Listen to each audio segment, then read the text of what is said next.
Little Women by Louise May Alcott. Chapter 21. Laurie Makes Mischief and Joe Makes Peace. Joe's face was a study next day, for the secret rather weighed upon her, and she found it hard not to look mysterious and important.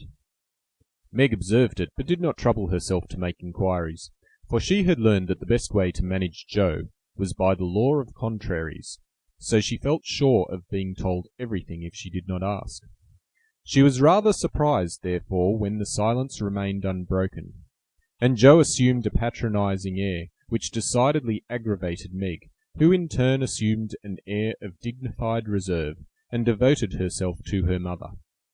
This left Joe to her own devices, for Mrs. March had taken her place as nurse, and bade her rest, exercise, and amuse herself after her long confinement. Amy being gone, Laurie was her only refuge, and much as she enjoyed his society, she rather dreaded him just then, for he was an incorrigible tease, and she feared he would coax the secret from her. She was quite right, for the mischief-loving lad no sooner suspected a mystery than he set himself to find it out, and led Joe a trying life of it. He wheedled, bribed, ridiculed, threatened, and scolded, affected indifference that he might surprise the truth from her, declared he knew, then that he didn't care, and at last, by dint of perseverance, he satisfied himself that it concerned Meg and Mr. Brooke. Feeling indignant that he was not taken into his tutor's confidence, he set his wits to work to devise some proper retaliation for the slight. Meg, meanwhile, had apparently forgotten the matter, and was absorbed in preparations for her father's return. But all of a sudden a change seemed to come over her, and for a day or two she was quite unlike herself. She started when spoken to, blushed when looked at, was very quiet, and sat over her sewing with a timid, troubled look on her face. To her mother's inquiries she answered that she was quite well, and Joe's she silenced by begging to be let alone. She feels it in the air, love, I mean, and she's going very fast.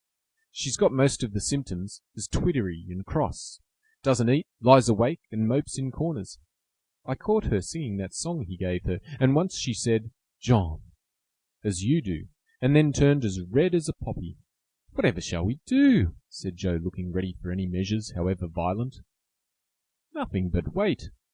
Let her alone. Be kind and patient, and father's coming will settle everything," replied her mother. "Here's a note to you, Meg, all sealed up. How odd!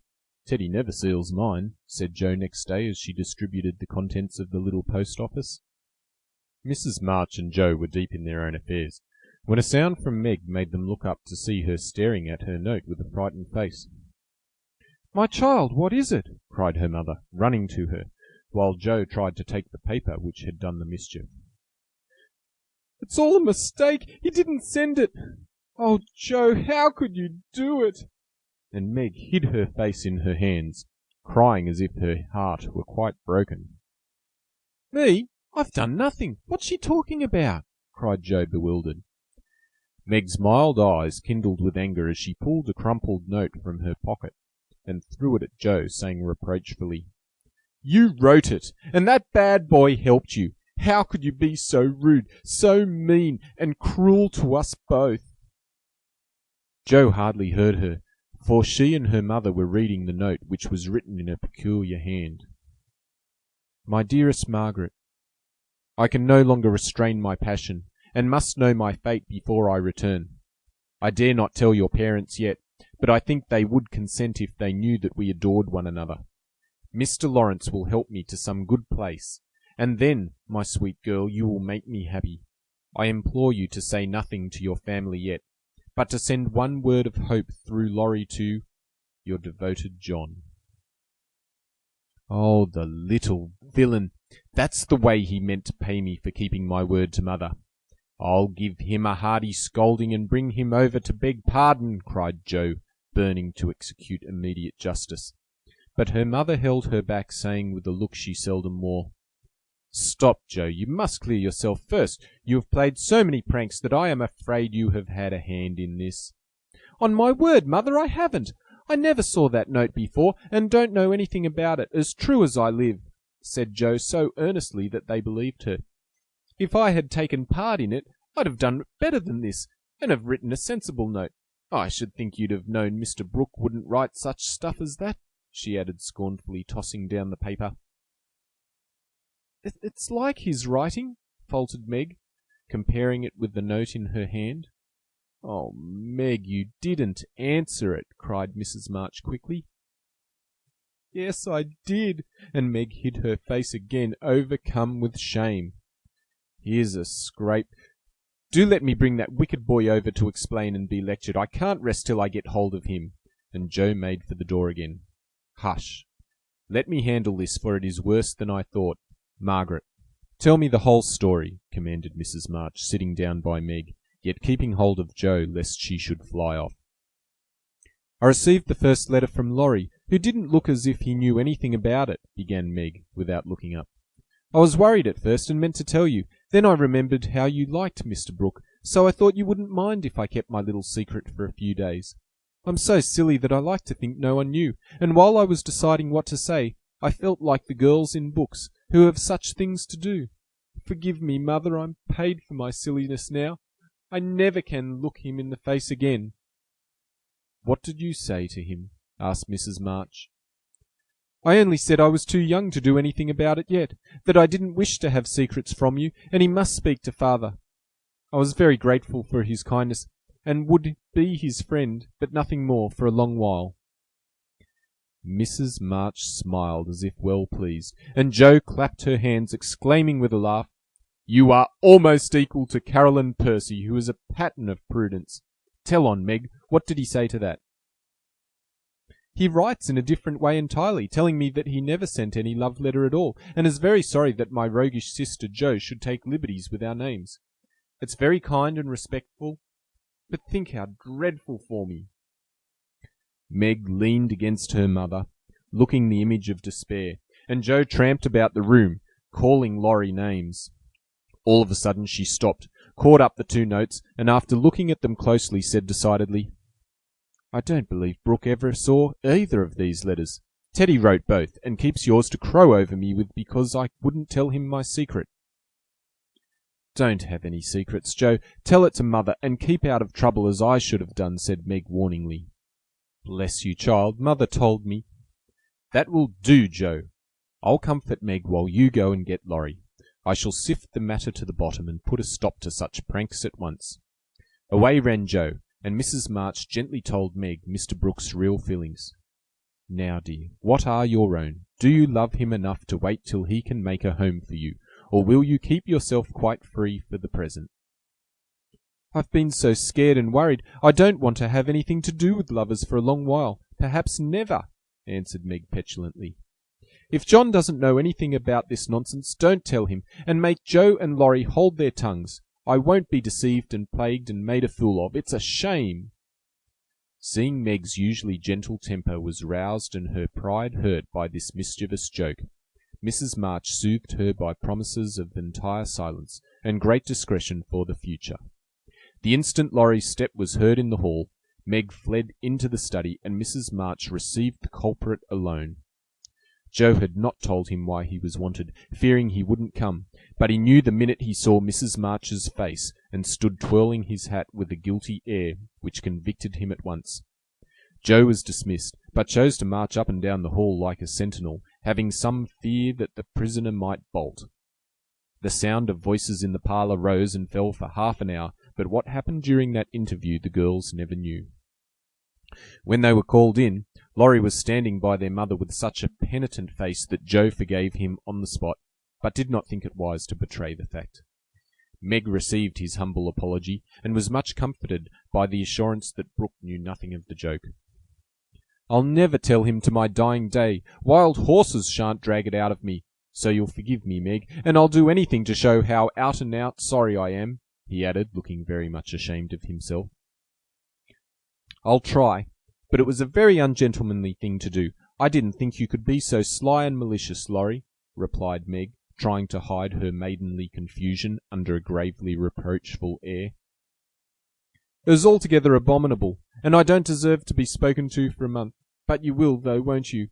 And Laurie folded his hands together with such an imploring gesture, as he spoke in his irresistibly persuasive tone, that it was impossible to frown upon him in spite of his scandalous behaviour. Meg pardoned him, and Mrs. March's grave face relaxed, in spite of her efforts to keep sober, when she heard him declare that he would atone for his sins by all sorts of penances, and abase himself like a worm before the injured damsel. Jo stood aloof, meanwhile, trying to harden her heart against him, and succeeding only in primming up her face into an expression of entire disapprobation. Laurie looked at her once or twice, but as she showed no sign of relenting, he felt injured, and turned his back on her till the others were done with him, when he made her a low bow, and walked off without a word. As soon as he had gone, she wished she had been more forgiving, and when Meg and her mother went upstairs she felt lonely and longed for Teddy. After resisting for some time, she yielded to the impulse, and armed with a book to return, went over to the big house. "Is Mr. Lawrence in?" asked Jo of a housemaid, who was coming downstairs. "Yes, miss, but I don't believe he's seeable just yet." "Why not? Is he ill?" "La, no, miss. But he's had a scene with Mr. Lorry, who is in one of his tantrums about something, which vexes the old gentleman, so I dursn't go nigh him." "Where is Lorry?" "Shut up in his room, and he won't answer though I've been a-tapping. I don't know what's to become of the dinner, for it's ready and there's no one to eat it." "I'll go and see what the matter is. I'm not afraid of either of them." Up went Jo, and knocked smartly on the door of Lorry's little study. "Stop that, or I'll open the door and make you," called out the young gentleman in a threatening tone. Jo immediately knocked again. The door flew open, and in she bounced before Lorry could recover from his surprise. Seeing that he was really out of temper, Jo, who knew how to manage him, assumed a contrite expression, and going artistically down upon her knee, said meekly, "Please forgive me for being so cross. I came to make it up, and can't go away till I have." "It's all right. Get up and don't be a goose, Jo," was the cavalier reply to her petition.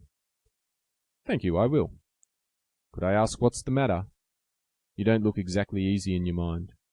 "I've been shaken, and I won't bear it," growled Lorry indignantly. "Who did it?" demanded Jo. "Grandfather.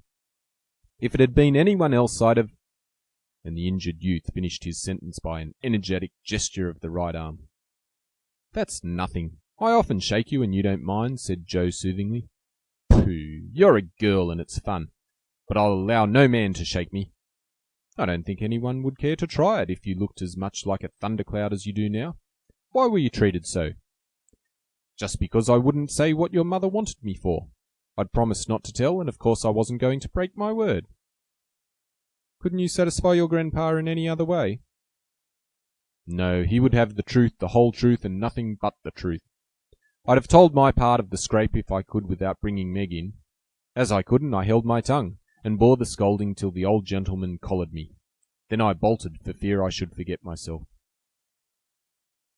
"It wasn't nice, but he's sorry, I know, so go down and make up. I'll help you." "Hanged if I do.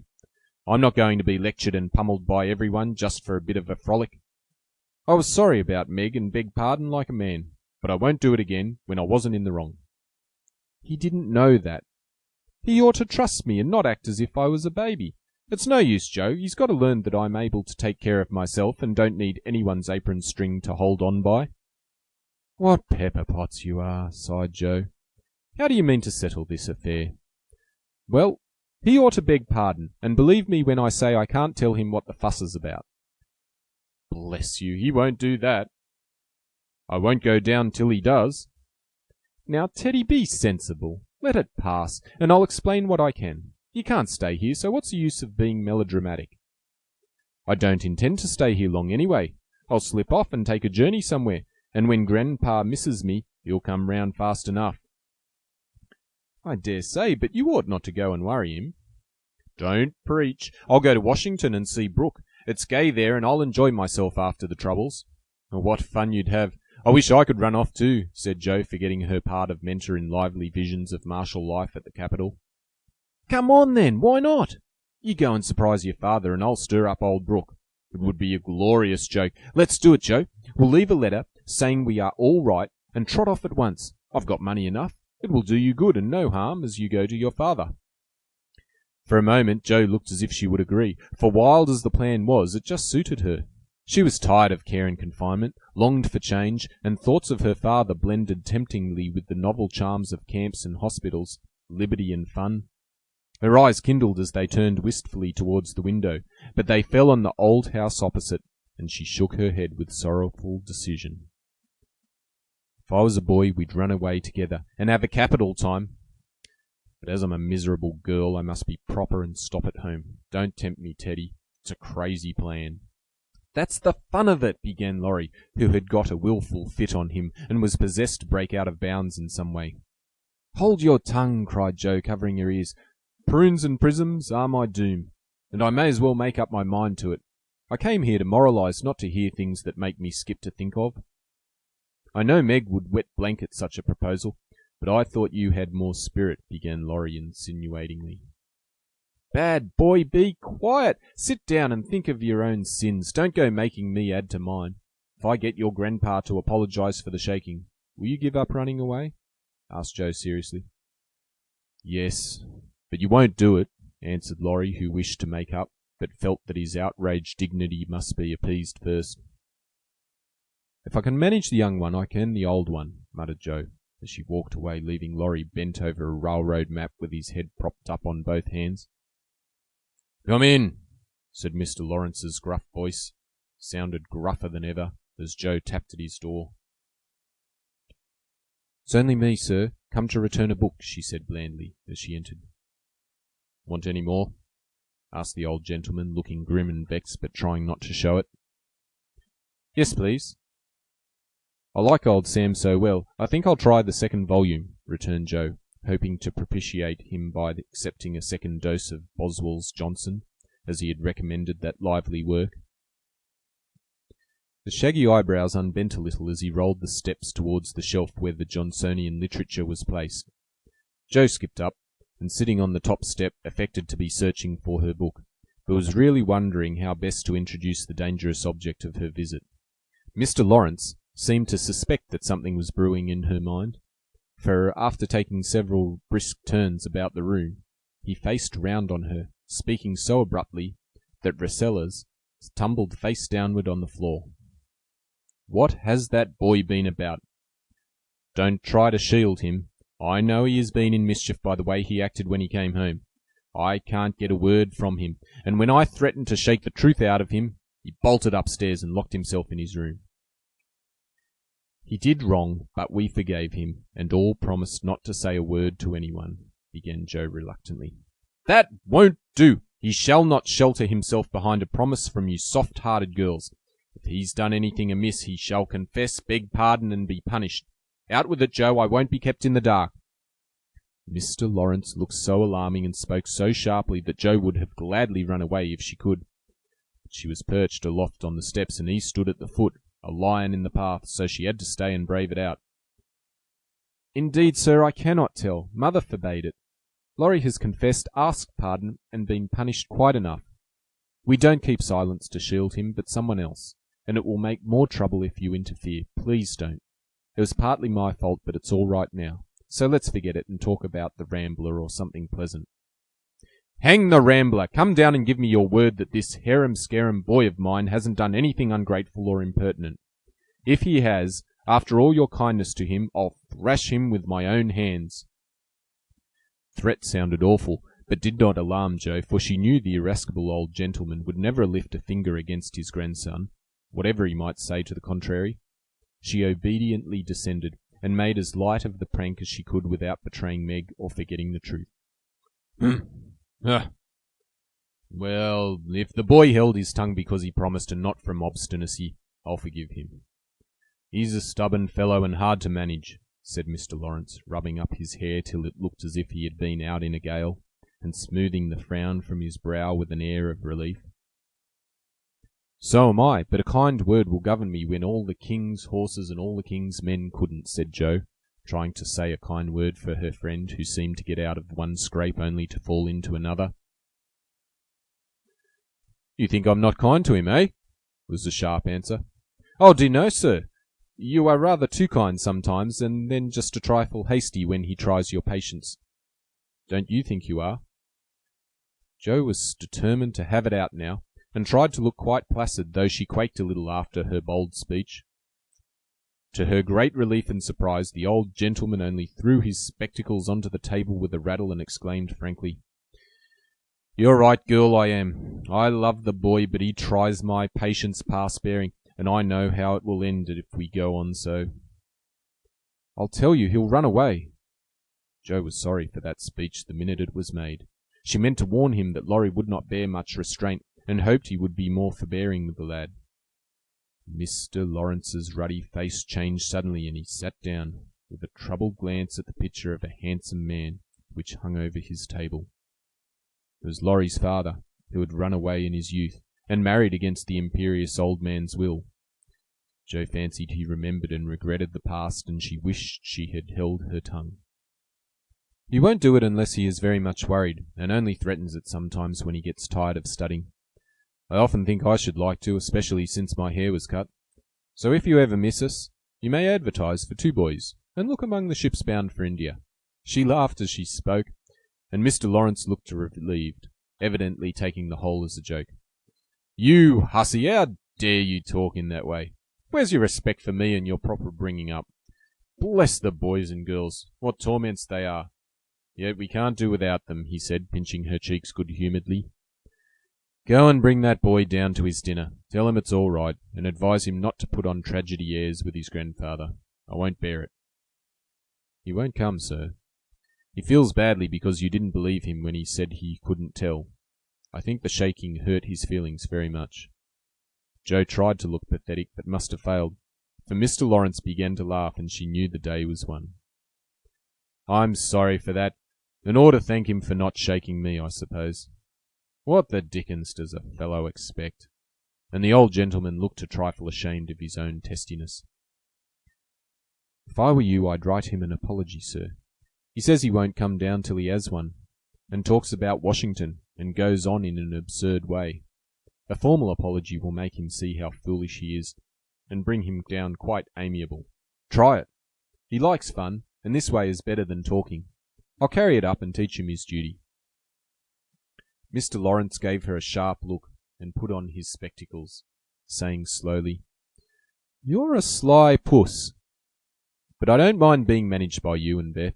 Here, give me a bit of paper, and let us have done with this nonsense." The note was written in the terms which one gentleman would use to another after offering some deep insult. Jo dropped a kiss on the top of Mr. Lawrence's bald head, and ran up to slip the apology under Laurie's door, advising him through the keyhole to be submissive, decorous, and a few other agreeable impossibilities. Finding the door was locked again, she left the note to do its work, and was going quietly away when the young gentleman slid down the banisters, and waited for her at the bottom, saying with his most virtuous expression of countenance, "What a good fellow you are, Jo. Did you get blown up?" he added, laughing. "No, it was pretty mild on the whole. I got it all round. Even you cast me off over there, and I felt just ready to go to the deuce," he began apologetically. "Don't talk that way. Turn over a new leaf and begin again, Teddy, my son." "I keep turning over new leaves and spoiling them, as I used to spoil my copybooks. And I make so many beginnings there will never be an end," he said dolefully. "Go and eat your dinner. You'll feel better after it. Men always croak when they are hungry." And Jo whisked out at the front door after that. "That's a label on my sect," answered Laurie, quoting Amy, as he went to partake of humble pie dutifully with his grandfather, who was quite saintly in temper, and overwhelmingly respectful in manner all the rest of the day. Everyone thought the matter ended and the little cloud blown over, but the mischief was done, for though others forgot it, Meg remembered. She never alluded to a certain person, but she thought of him a good deal, dreamed dreams more than ever, and once Jo, rummaging her sister's desk for stamps, found a bit of paper scribbled over with the words, "Mrs. John Brooke," whereat she groaned tragically and cast it into the fire, feeling that Laurie's prank had hastened the evil day for her. End of chapter 21. Recording by Graham Jolliffe, Kyogle, Australia.